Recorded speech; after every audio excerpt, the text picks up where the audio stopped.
Assalamualaikum warahmatullahi wabarakatuh. Waalaikumsalam. Alhamdulillah wassalatu wassalamu ala Rasulillah wa ala alihi wa sahbihi wa man tabi'ahu wa mawalah. Allahumma salli ala sayyidina Muhammad wa ala ali sayyidina Muhammad. Allahumma 'allimna ma yanfa'una wa anfa'na bima 'allamtana innaka antal alimul hakim. Rabbi shrah li sadri wa yassir li amri wa hlul 'uqdatam min lisani yafqahu qawli. Bang Alvin Firdaus beserta seluruh tim yang sudah memudahkan pertemuan kita pada kajian ilmu malam yang penuh berkah ini. Bapak, Ibu, Abang, Kakak, Adik, sahabat hijrah bersama Ustaz Somad, semuanya insyaallah kita dimuliakan Allah Subhanahu wa taala. Amin ya rabbal alamin. Kajian kita malam ini adalah tentang wudu berdasarkan firman Allah Subhanahu wa taala. A'udzubillahi minasyaitonir rajim. Idza qumtum ila shalah, kalau kamu mau salat, faghsilu wujuhakum, basuh wajah kamu. Wa aydiyakum ilal marafiq, tangan sampai siku. Wamsahu biru'usikum, usap kepala sampai telinga. Wa arjulakum ilal ka'bain, kaki sampai mata kaki. Berdasarkan hadis-hadis Rasulullah SAW yang terkait dengan wudu diriwayatkan dari Sayyidina Utsman bin Affan. Nabi minta ambilkan air, lalu Nabi berwudu. Seperti yang disebutkan dalam Al-Quran, maka ulama membagi ada yang rukun. Rukunnya menurut mazhab Syafi'i yang pertama adalah niat. Rukun artinya tiang. Sebagaimana bangunan, kalau tiangnya lemah, lapuk, maka bangunan akan tumbang. Maka Ka'bah itu ada 4 rukun. Rukun Yamani, arah ke Yaman. Rukun Syami, arah ke Syam. Rukun Iraqi, arah ke Irak. Rukun Hajar Aswad, tiang sudut Hajar Aswad. 4 rukun. Rukun Islam ada 5, tiangnya Islam ada 5. Rukun iman ada 6, tiangnya ada 6. Rukun yang pertama adalah niat. Innamal a'malu bin niat. Segala sesuatu itu dinilai karena niat. Kalau hanya sekedar menyiram air ke wajah, maka setiap orang yang mau masuk ke rumah makan atau pulang dari kerja, dia hidupkan air di keran wastafel, tapi tidak dinilai sebagai wudu karena dia mau fresh saja. Jadi wudu secara bahasa artinya nazafah, suci, bersih. Sedangkan secara istilah syariat Islam, wudu artinya isti'malul ma' fi a'dha'in makhsusah. Menggunakan air pada anggota tubuh yang khusus, yang sudah disebutkan dalam Quran dan hadis. Biniyatin, dengan niat mendekatkan diri kepada Allah. Jadi kalau ada orang membasahi wajahnya, tangannya, kepalanya, telinganya, kakinya, dia tidak disebut berwudu. Masuk dia ke dalam kolam renang atau kena hujan dia basah, dia tidak disebut wudu karena tidak ada niat di dalamnya. Inilah pentingnya niat. Segala sesuatu dinilai dengan niat. Maka apa itu niat? Kalau hanya sekedar lintasan pikiran, namanya khatar. Terlintas di pikiran, belum niat. Azam, tekad yang kuat, belum niat. Kapan dia menjadi niat? Al-qasdu muqtarinan bil fi'li. Niat yang kuat sejalan dengan perbuatan. Itu dia baru disebut dengan niat. Ketika disejalankan antara niat dengan perbuatan. Ketika tangan menyentuh air, lalu air disiramkan ke wajah, disitulah awal niat. Makanya biasanya sebelum berwudu itu orang melafazkan niat duluan untuk menguatkan hatinya. Nawaitu raf'al hadasil asghari listibahati sholati fardu alayya lillahi ta'ala.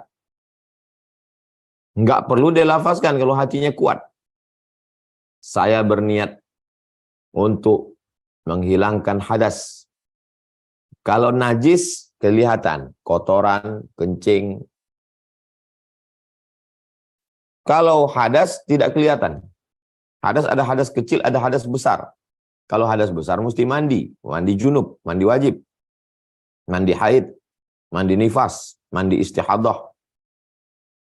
Kalau hadas kecil, maka dengan cara berwudu. Maka sebelum orang melaksanakan sholat, dia berwudu. Dia pasang niat ketika dia menyiramkan air kepada anggota yang pertama, yaitu wajah. Di saat itulah niatnya dipasang. Di mana letak niat itu? Mahallun niyati al-qalbu. Letak niat itu di dalam qalbu, di dalam hati. Lalu kenapa ada orang yang melafazkan niat? Untuk menguatkan hati. Karena tadi dia habis lihat handphone, habis ngobrol, habis ngomong, habis nonton TV, hatinya tidak khusyuk. Untuk menguatkan hati, maka dia ucapkan. Nawaitu raf'al hadasil asghari listibahati sholati fardu alayya lillahi ta'ala. Saya berniat menghilangkan hadas kecil dari tubuh saya supaya saya bisa melaksanakan sholat karena Allah Subhanahu wa taala. Saya nggak bisa bahasa Arab, niat nggak mesti bahasa Arab. Saya niat berwudu karena Allah Ta'ala. Saya nggak mau melafazkan niat, ya nggak apa-apa, karena niat letaknya dalam hati. Kapan niat itu? Ketika kita menyiramkan air pada anggota yang pertama. Itulah niat. Lalu kemudian rukun pertama niat, yang kedua menyiramkan air ke wajah, yang ketiga menyiramkan air ke tangan sampai siku, yang keempat mengusap kepala, yang kelima menyiram kaki sampai mata kaki, yang keenam tartib berurutan menurut mazhab Syafi'i. Jadi dalam menurut mazhab Syafi'i sesuai dengan ayat itu, idza qumtum ila salati, kalau kamu mau salat faghsilu wujuhakum, wajah dulu, wa aydiyakum ilal marafiq, tangan sampai siku, wamsahu bi ru'usikum, kepala, telinga, wa arjulakum ilal ka'bain, kaki sampai mata kaki. Jadi menurut mazhab Syafi'i mesti tertib berurutan, nggak bisa kaki dulu. Tapi menurut mazhab Syafi'i, menurut mazhab Hanafi, kalau ada orang masuk ke dalam kolam renang, melompat dia kakinya duluan, sah. Karena yang penting airnya sampai ke anggota tubuh. Salto dia, kepalanya duluan, sah. Atau masuk dia ke hujan, ada hujan lebat, niat dia berwudu, kena air hujan itu ke semua anggota tubuhnya, sah. Ini mazhab Hanafi. Saya menceritakan ini bukan berarti kita main-main mazhab. Saya mau menceritakan betapa kayanya khazanah fikih Islam. Tapi dalam pengamalan kita tetap mengamalkan mazhab Syafi'i. Supaya kita tidak jadi orang yang kagetan, kurang piknik, kurang banyak baca, kurang banyak dengar. Nanti ketika dengar orang, boleh masuk kolam renang kaki duluan, kaget. Nah, jadi kalau udah ngaji gini dia nggak, oh itu udah kami kaji kemarin, tapi kami nggak ngamalkan. Kami ngamalkannya mazhab Syafi'i. Itu yang mau saya, bukan jadi saya tidak mau kita ini heboh. Substansi daripada wudhu itu bukan tata caranya itu, tapi dia bagian. Nah, ketika awal pertama kali, idza staiqadha ahadukum min naumihi, kalau kamu bangun tidur, fala yughmis yadahu, jangan masukkan tanganmu ke dalam ember bejana. Zaman dulu orang menyimpan air di dalam nampan, di dalam bejana, di dalam wadah. Enggak boleh memasukkan tangan ke dalam itu. Li'annahu la yadri aina batat yaduhu, karena dia tidak tahu tangannya di mana tadi malam waktu tidur. Mungkin di tempat yang memegang najis, kotoran. Lalu masuk ke dalam, maka semua air itu menjadi mutanajis, menjadi air bernajis, tidak bisa dipakai bersuci. Air yang bisa dipakai bersuci itu adalah air mutlak, air suci dan mensucikan. Air teh suci, tapi tidak bisa mensucikan. Air kopi suci, tapi tidak bisa mensucikan. Air kelapa muda suci, tapi tidak bisa mensucikan. Nah, dia mesti air suci mensucikan. Air sungai, air laut, air embun, air hujan, salju yang dicairkan. Nah, tidak berubah rasanya, baunya, warnanya. Nah, itu bisa dipakai untuk bersuci. Jadi yang pertama kali ketika kita dapat air adalah kita cuci dulu tangan. Sunnah untuk nyuci tangan. Nah, cuci tangan. Kalau sekarang pakai keran, hidupkan keran. Nah, cuci tangan. Kalau kebetulan di kampung tidak ada keran, airnya di dalam ember, embernya digeser. Jangan tangan masuk ke dalam. Embernya digeser miring.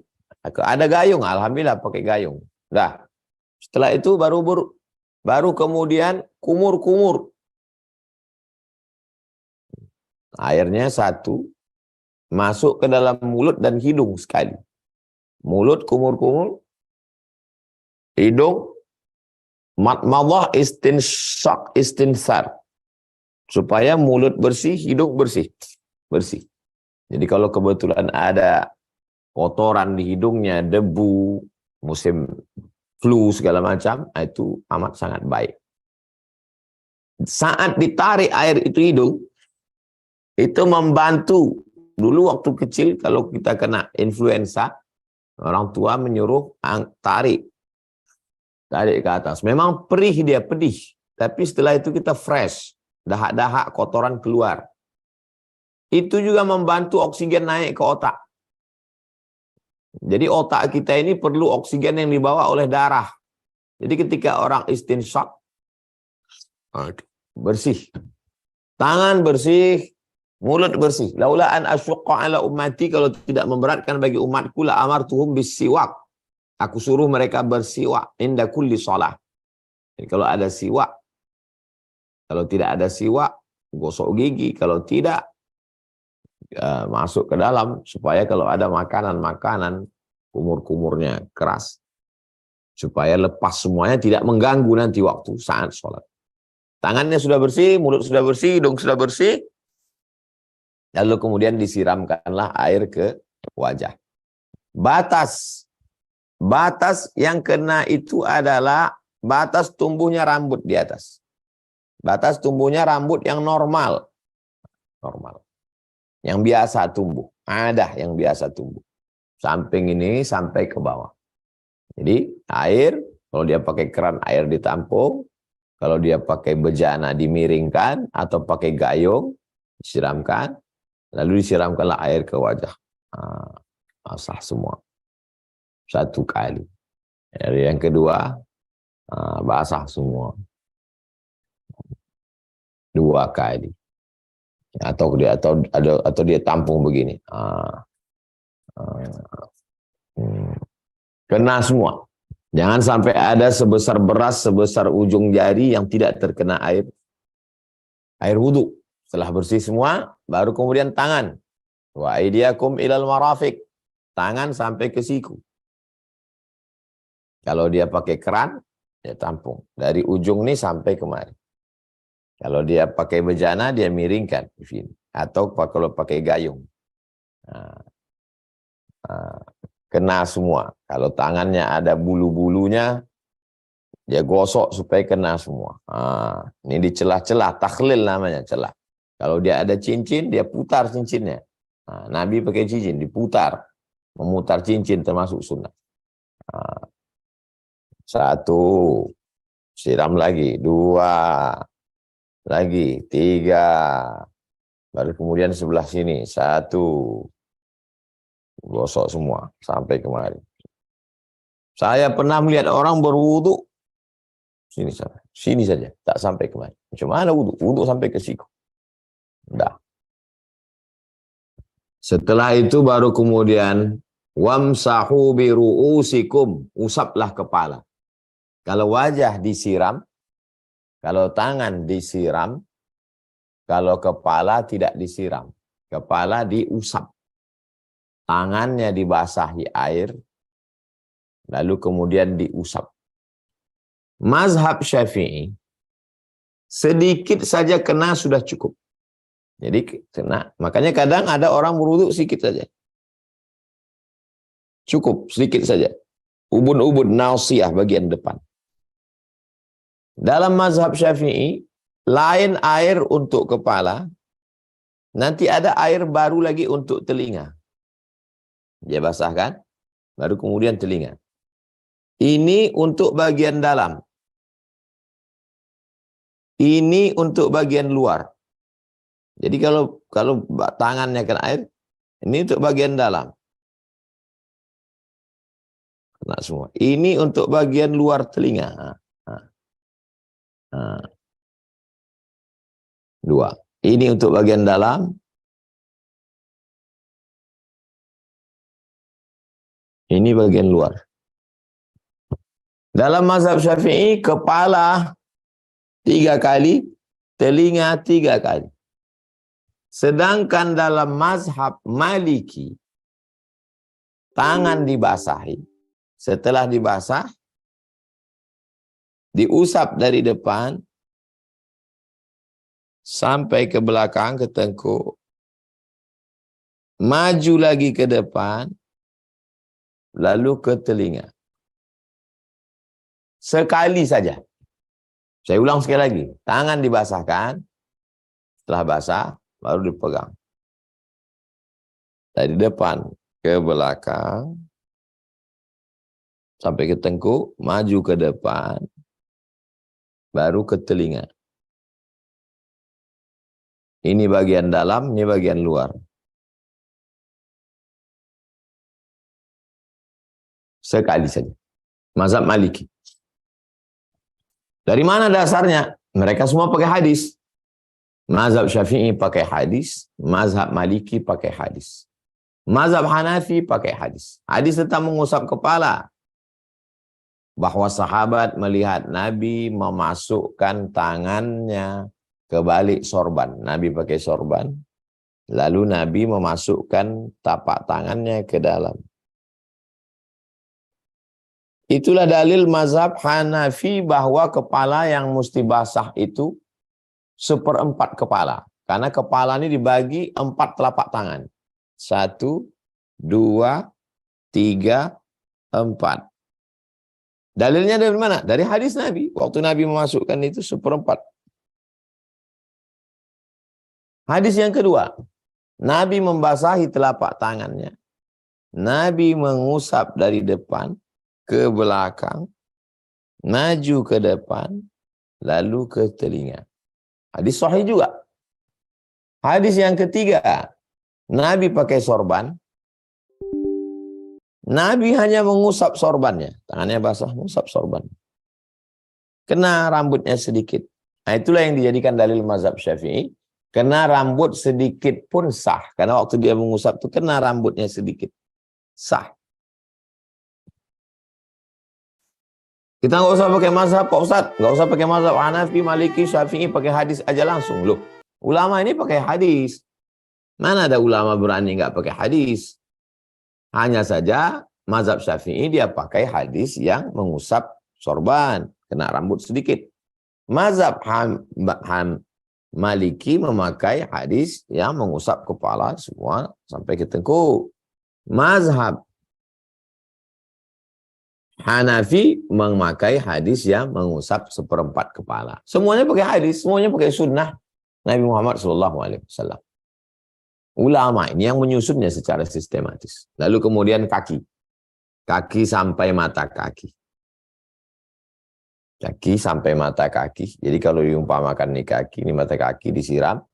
Takhlil, celah-celah. Jari-jari di celah. Tumit. Tumit kena semua. Takhlil celah-celah jari jemari, tumit semua, siram. 3 kali kanan, 3 kali kiri.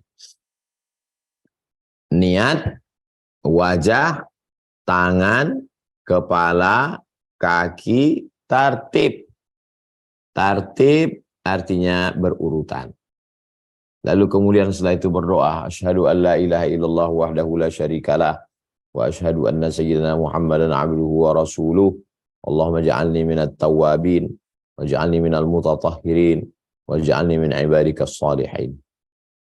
Selama berwudu itu, siapa yang berwudu? Lalu selama berwudu itu dia tidak bercerita, tidak ngobrol. Baik ngobrol mulutnya maupun ngobrol dalam kepalanya. Ataupun ngobrol dalam hatinya. La yahdus.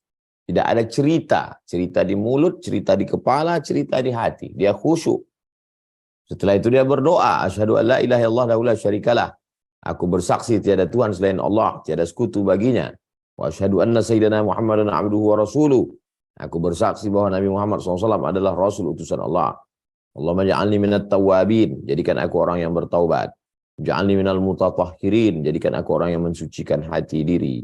Waj'alni min ibadikas salihin, jadikan aku hambamu yang saleh. Siapa yang berwudu dari awal, dari niat, nyiram wajah, tangan, kepala, telinga, kaki, sampai berdoa, dia tidak bercerita, mulutnya nggak ngobrol ke orang, otaknya tidak bercerita, hatinya tidak bercerita, khusyuk. Ghufira lahu ma taqaddama min dzambih. Maka diampunkan Allah dosa-dosanya yang lalu. Itulah makanya jangan ngobrol. Jangan ngobrol walaupun di masjid, di surau ada orang situ. Ah, gimana kabarnya, gimana ini, gimana. Jangan. Karena ini sunnah mengikuti Nabi SAW. Lalu kemudian, manusia yang paling bersih di atas dunia ini Muslim. Subuh wudu, zuhur wudu, asar wudu, maghrib wudu, isya wudu, duha wudu, tahajud wudu, masuk masjid wudu, mau baca Quran wudu. Maka dianjurkan wudu tidak putus. Karena ketika orang berwudu, Allah kirim malaikat mendoakan dia. Doa malaikat dua, Allah maghfir lahu, Allah marhamhu, Allah maghfir lahu, Allah marhamhu, Allah maghfir lahu, Allah marhamhu. Jadi jangan sampai putus wudu. Kalau putus wudu, tajdidul wudu, ganti wudu.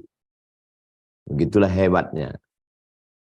Wudu juga kalau kita naik pesawat, kebetulan pesawatnya kelas eksekutif, maka pramugari datang memberikan sapu tangan basah hangat.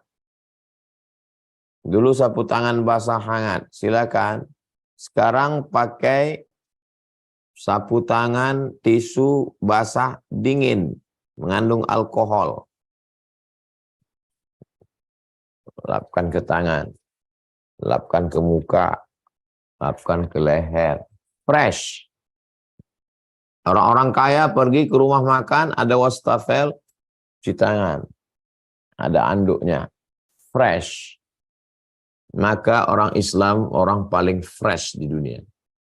Subuh fresh, duha fresh, zuhur fresh, asar fresh, maghrib fresh, isya fresh, tahajud fresh, mau baca Quran fresh.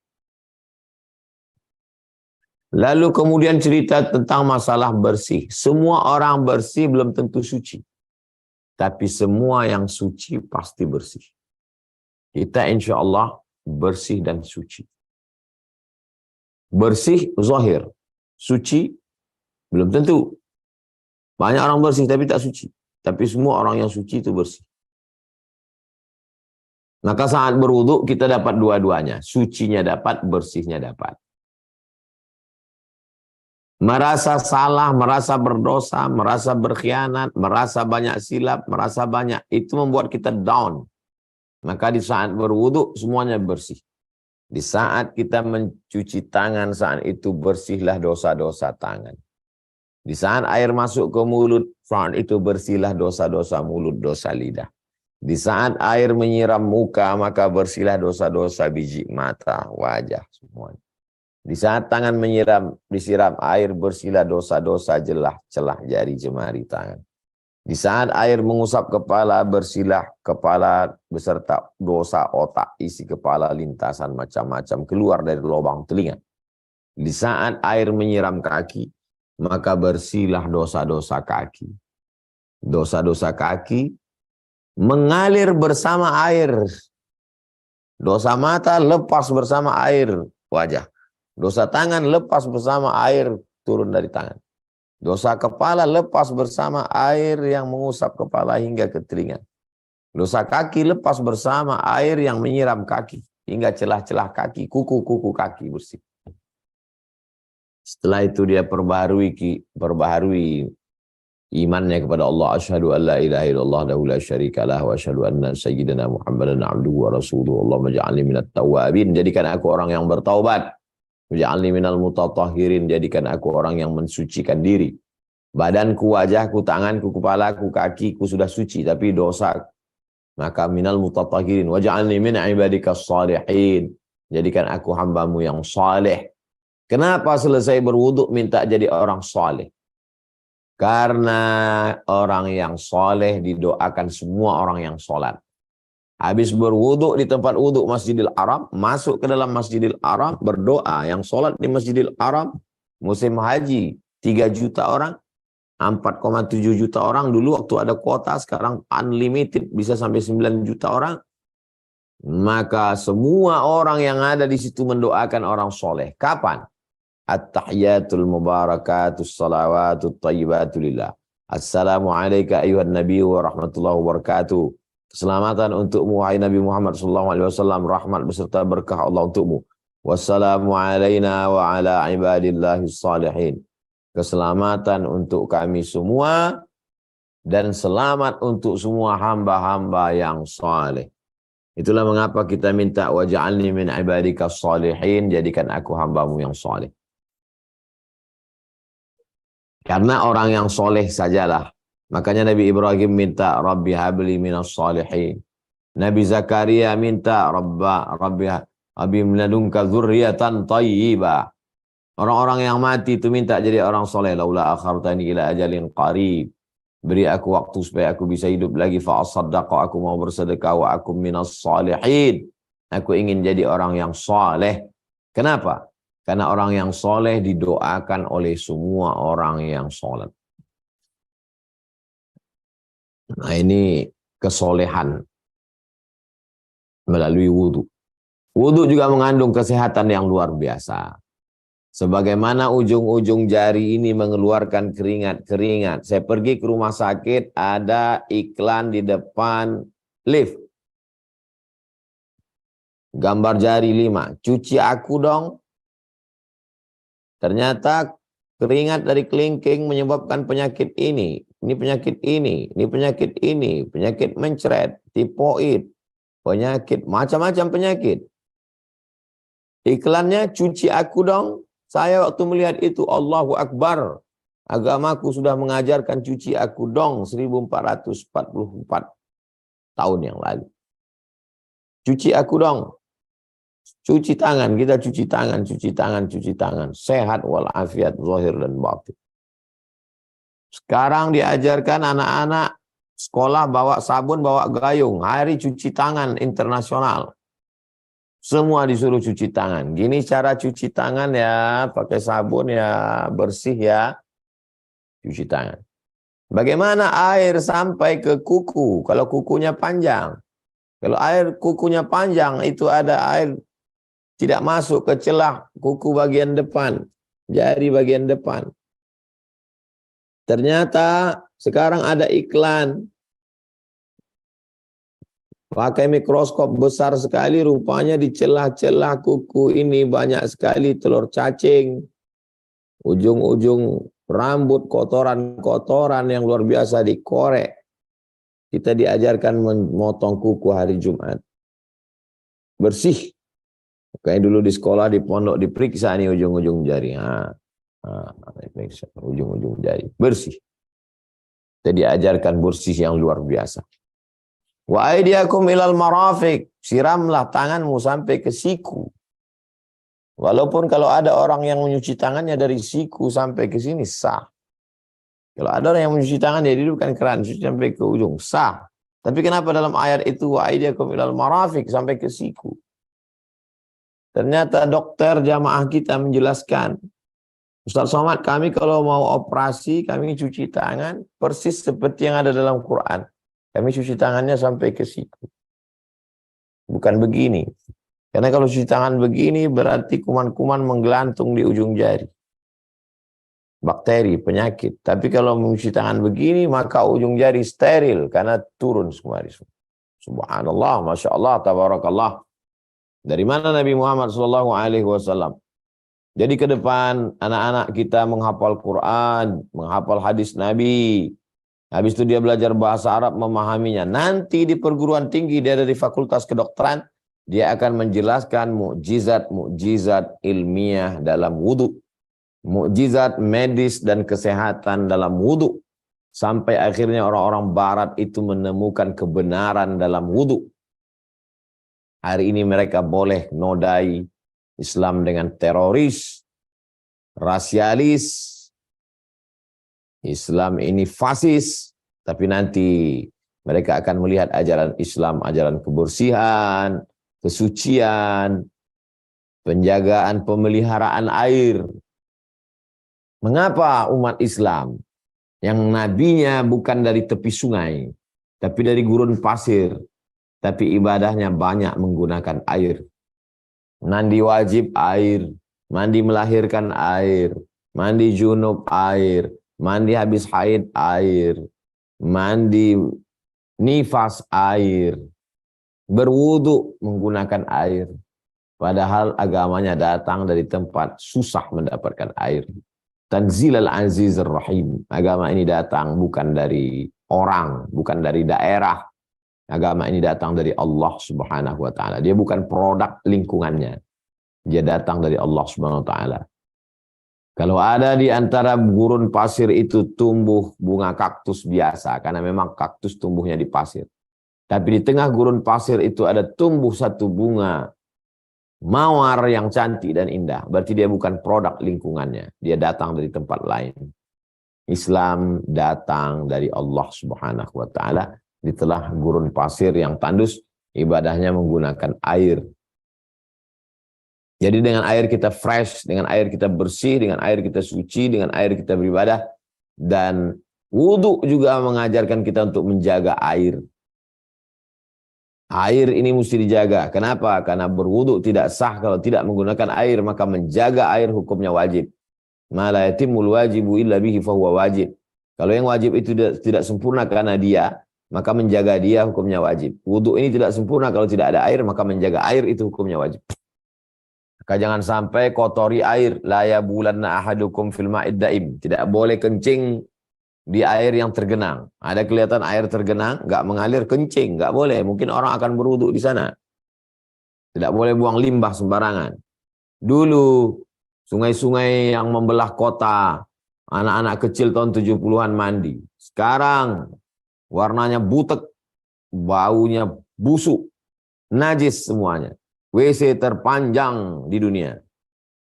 Semua orang buang kotoran ke sungai. Sampah, na'udzubillah. Islam, at-tahuru syatrul iman. Kesucian bagian dari keimanan. Al-imanu bid'un wa sab'una syu'bah. Iman ini 79 cabang. A'laha la ilaha illallah. Cabang yang paling tinggi la ilaha illallah. Wa adnaha imatatul adha 'anit tariq. Cabang yang paling terendah adalah menghilangkan sesuatu yang mengganggu di jalan. Mengganggu di sungai. Mengganggu alam semesta. Mengganggu lingkungan. Al-haya'u syu'batun minal iman. Malu bagian dari iman. Ini sebagai pengantar dialog kita malam hari ini. Lebih kurang 40 menit. Saya kembalikan ke Bang Alvin Firdaus. Demikian Bang Alvin. Assalamualaikum warahmatullahi wabarakatuh.